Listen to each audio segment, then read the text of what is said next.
Hello বন্ধুরা, সবাই কেমন আছো? আশা করি খুব ভালো আছো। আমিও খুব ভালো আছি।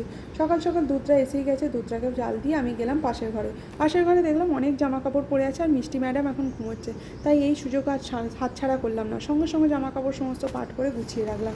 আর এদিকে ম্যাডাম উঠে পড়েছে, তো ম্যাডামকে খাওয়ানো, ম্যাডাম চান করানো, সমস্ত কাজ হয়ে গেল।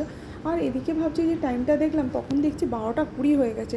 কি করে করব বুঝতে পারছি না। একটার সময় মিষ্টির বাবা খেতে আসবে, কি রান্না করব ভাবতে ভাবতে ভাতটা বসিয়ে দিলাম। আর এদিকে বসিয়ে দিলাম ডাল আলুটা সিটি হয়ে গেছে। ডালটা আলুগুলো বার করে আলুগুলোকে একটু শুকনো লঙ্কা দিয়ে ভেজে ভালো করে মেখে নিলাম। আর মিষ্টির জন্য ওই একই সেম রান্নাই করেছি। আলুটা রয়েছে, ওটাকে একটু হালকা নুন দিয়ে একটু সেদ্ধ মেখে নেবো আর কি।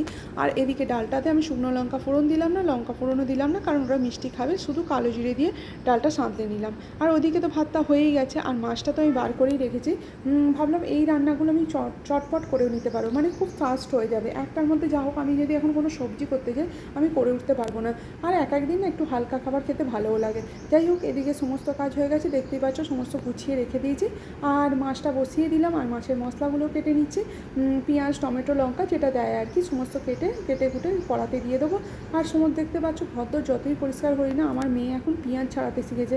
সেই পেঁয়াজ নিয়ে সমস্ত জায়গায় ছাড়িয়ে পেঁয়াজের খোলাগুলো এদিক ওদিক করছে। সমস্ত আবার ঝাঁট দিলাম, ঝাঁট দিয়ে পরিষ্কার করে ঘরটাকে সুন্দর করে মুছে নিলাম।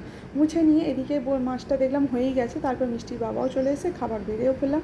কী করেছিলাম, খুব সিম্পল রান্না করেছিলাম। আর এদিকে খাওয়া দাওয়া কমপ্লিট, রান্নাঘর পরিষ্কার করে গ্যাস ট্যাস মুছে নিলাম। আর কিছু জামা কাপড় কেচেছিলাম, চাদর, নাইটি, সেগুলো সব ব্যালকনিতে দিয়ে দিলাম। এসে দেখি আমার ম্যাডাম কোথায় গেল, মানে আমার মেয়ে কোথায় গেল, দেখছি বাক্সের মধ্যে ঢুকে বসে আছে।